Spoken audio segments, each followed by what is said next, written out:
आज हम चर्चा करते हैं भारत में मुगल प्रशासन। मुगल प्रशासन के दौरान उन्होंने कौन कौन से पदाधिकारियों की नियुक्ति की और उन पदाधिकारियों के कार्य क्या थे। यहाँ से भी पीसीएस और आईएएस में मेंस में लिखने के लिए भी क्वेश्चन आते हैं, प्री में भी आते हैं, एसएससी में भी क्वेश्चन आते हैं। तो हम आज यहीं से चर्चा करेंगे भारत में मुगल प्रशासन। मुगलों का राजत्व का सिद्धांत यदि हम देखें तो मुगलों के राजत्व के सिद्धांत का मूलाधार शरीयत थे। कुरान एवं हदीस एक सम्मिलित नाम को ही हम शरीयत कहा करते थे। बाबर ने राजत्व संबंधी विचार को प्रकट करते हुए कहा था कि बादशाही से बढ़कर कोई बंधन नहीं है। बादशाह के लिए एकांतवास या आलसी जीवन उचित नहीं है। बाबर ने बादशाह की उपाधि भारत धारण करके मुगल बादशाहों के खलीफा के नामपत्र के आधिपत्य से मुक्त करा दिया था। अब वे किसी विदेशी सत्ता अथवा व्यक्ति के अधीन नहीं रह गए थे।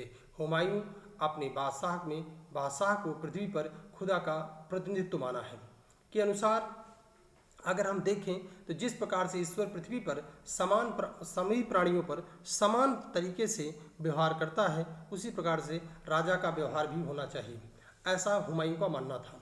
अकबरकालीन मुगल राजत्व सिद्धांत की स्पष्ट व्याख्या अबुल फजल ने आईने अकबरी में की थी।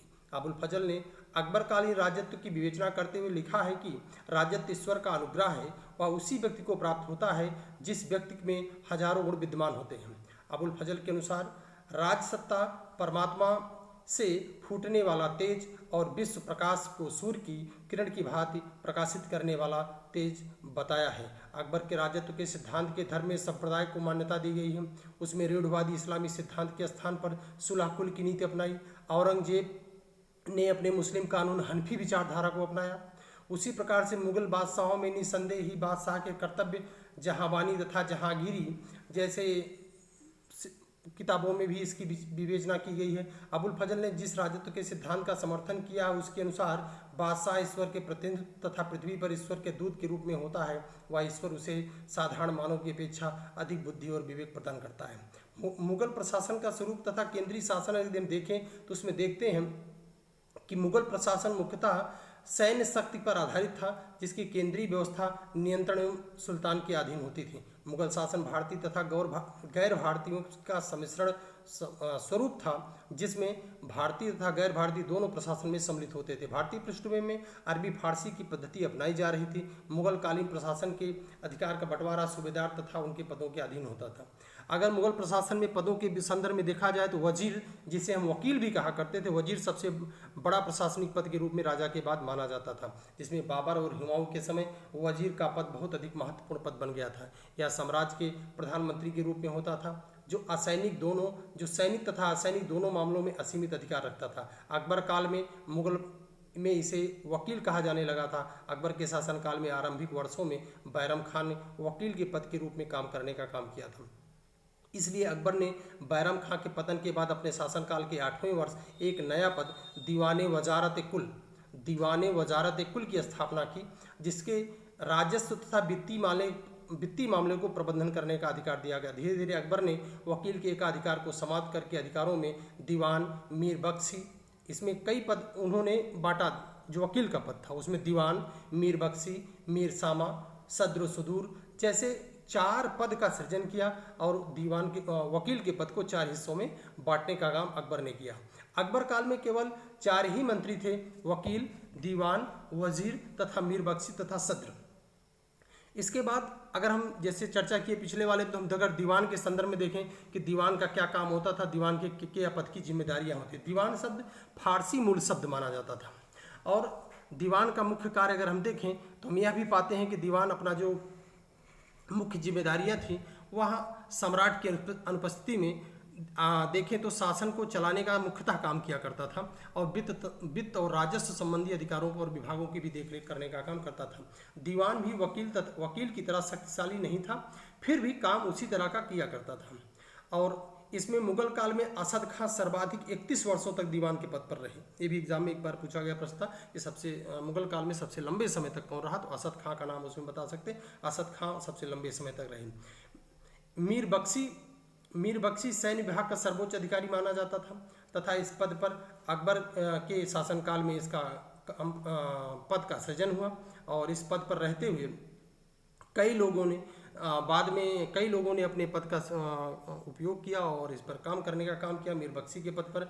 और इसमें जो उनका मुख्य काम था सैनिकों की भर्ती करना, सैनिकों की होलियाँ रखना, घोड़ों की होलियाँ रखना, रसद प्रबंधन करना तथा अनुशासन को बनाए रखना, ये सब काम करते थे। मीर बख्शी के बाद उसी में एक अधिकार और भी बांटे गए थे दीवाने तन का। दीवाने तन का अधिकार भी इसी के अंतर्गत मुगल प्रशासन के अंतर्गत ही बांटने का काम किया गया था। अगर इसी के बाद अगर हम देखें तो हमें यह भी देखने को मिलता है मुगल प्रशासन के दौरान हम मीर सामा का पद देखते हैं। मीर सामा का पद भी एक प्रमुख पद था जो अकबर के शासनकाल में इस पद की स्थापना की गई थी। मीर सामा घरेलू मामलों का प्रधान माना जाता था। वह सम्राट के परिवार, महल, उसके दैनिक आवश्यकताओं की पूर्ति तथा पद तथा उसका सृजन करने का काम करता था। मीर सामा के साम्राज्य के अंतर्गत आने वाले कारखानों पर भी मीर स्थापना करने का नियंत्रण करने का काम किया करता था। इसके बाद अगर आप देखें सद्र का जो अधिकार था, सद्र जो होता था, सद्र सुदूर जिसे कहा जाता था, धार्मिक मामलों का प्रमुख होता था। सद्र सुदूर धार्मिक मामलों की देखरेख करता था और उसी के संबंधित विषयों पर अपनी राय भी रखता था सद्र सुदूर। इसके अलावा मीरातीस होता था जो साहिब तोपखाने का प्रमुख होता था। साहिब तवजीह का पद होता था या सैनिक का लेखाधिकारी होता था। दीवाने तन होता था जो वेतन एवं जागीरों संबंधी अधिकारी होता था। दरोगा ए डायक होता था जो गुप्त विभाग का अधिकारी होता था। मीर अर्ज होता था जो बादशाह के पास भेजे जाने वाले पत्रों का प्रभारी माना जाता था। मीर बहार था जो जल सेना का प्रमुख माना जाता था तथा शाही नौसेना के भी संदर्भ में जानकारी उपलब्ध कराता था। इसके अलावा मीर तोजक था जो धर्मानुष्ठान का अधिकारी माना जाता था। मुख्यतः यह क्या माना जाता था, धर्मानुष्ठान का अधिकारी माना जाता था। इसी तरह से नाजिर बयूतात या जो शाही कारखानों का अधीक्षक माना जाता था। मीर बर वन विभाग का अधिकारी माना जाता था। वाकिया नबीस या समाचार पत्रों का लेखन के संदर्भ में अधिकारी माना जाता था।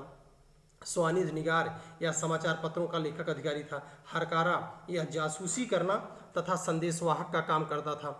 इसी सब बितिक्ची जो अकबर के समय इसका निर्माण हुआ था या सभी तरह से अगर देखा जाए सभी प्रकार की घटनाओं अखबारों की सूचनाओं के संदर्भ में बितिक्ची काम किया करता था। परवानची अगर इसके देखेंगे तो आज्ञा जो भी राजा आज्ञा देता था उस पर मोहर लगाने का काम करने का काम करता था। इसी तरह से मुशरिफ होता था जो एक लेखाधिकारी के रूप में काम करता था। मुस्तफी होता था लेखा परीक्षक का काम करता था। आमील होता था जो अकबर के शासनकाल में इसका प्रतिष्ठित हुआ था। यहाँ 1 करोड़ से अधिक के जो मामले होते थे वो आमील को देखती थी। इसी तरह मुजदी होता था जो बंदरगाहों के प्रशासन की देखरेख करने का काम करता था। इस प्रकार से देखा जाए तो अगर आप देखें मीर आती, साहिब तवजी, दीवाने तन, दरोगाए डाक, मीर अर्ज, मीर बहार, मीर तोजक, मीर बर, मीर बयूतात, बयू नबीस, खुजिया नबीस, स्वानी निगार, हरकारा, बितिक्ची, परवा नबीस, मुशर्रिफ, मुस्तफी, आमिल तथा मुजदी जैसे अधिकारी मुगल शासन में काम किया करते थे।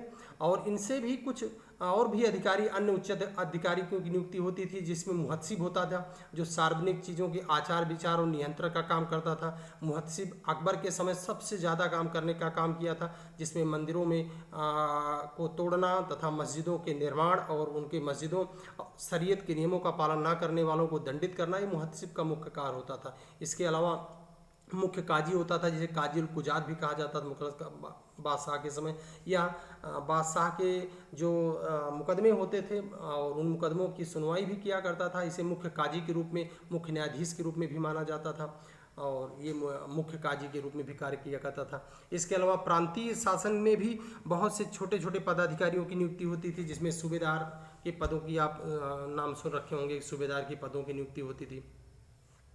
और इसी तरह से अगर आप देखेंगे तो मुख्य सिपह सलार जो गवर्नर होता था, नाजिम होता था, नाजी सूबा होता था। ठीक है, ये सब ऐसे प्रांतीय अधिकारी थे। प्रांतीय दीवान ये अधिकारी तो दीवान सूबा जिसे सूबे का गवर्नर, सूबे का प्रमुख के रूप में देखा जाता था। ऐसे पदाधिकारी भी प्रांतीय प्रशासन को देखने का काम करते थे। तो मुगल प्रशासन में अगर मुख्यतः देखने का काम करें तो हम ये पाते हैं कि अकबर के शासनकाल में दरिद्रों अनाथों के लिए भी धर्मपुरा, जोगीपुरा, खैरपुरा जैसे विशेष भोजन देने के लिए प्रशासनिक अधिकारियों की नियुक्ति की गई थी। जिसमें जैसे मैंने कहा कि जोगीपुरा, धर्मपुरा, खैरपुरा, ये सब गांव इस तरह से स्थापित किए जाते थे जहाँ पे जोगियों के लिए, हिंदुओं के लिए जो धर्मपुरा होता था हिंदुओं के लिए होता था, खैरपुरा जो होता था मुसलमानों के लिए होता था, जोगीपुरा जोगियों के लिए होता था, ठीक है ना। और शैतानपुर नगर की स्थापनाएं भी कराई अकबर के समय में, ठीक है ना, जहाँ पे वेश्याओं के रहने का स्थान माना जाता था। शैतानपुरा नगर की स्थापना भी अकबर के समय में पहली बार देखने को मिलता था। 1587 में अकबर ने एक नया परिवर्तित नाम दीवान के सृजित करने का काम किया था, जो सूबेदार पर, जो जिसका मुख्य काम बनाया गया कि ये जो सूबेदार होंगे, प्रांतीय सूबेदार, उनके पर नियंत्रण स्थापित करने का काम करेगा। इस प्रकार से इतने पदाधिकारियों, मुख्य पदाधिकारियों के नाम मैंने आपको बताए हैं जो एग्जामों में पूछे जाते हैं। और इस वीडियो को आप सुने और इनको आप नोट भी कर सकते हैं पदाधिकारियों के नाम, और इनको याद भी कर सकते हैं, क्योंकि ये बार बार आपसे पूछते हैं इन पदाधिकारी कौन कौन से थे, उनके कार्य क्या थे। ये तो मुख्यतः वनडे के एग्जाम के लिए, लेकिन पूरा डिटेल जैसे मैंने आपको बोला वैसे लिखना है तो पीसीएस और आईएएस के मेंस के लिए भी काम करेगा। उम्मीद करते हैं वीडियो आपके लिए लाभकारी होगा, आपके एग्जाम के लिए उपयोगी होगा। वीडियो को देखने के लिए और Hind global school career coaching से जुड़ने के लिए ढेर सारी शुभकामनाएं। धन्यवाद।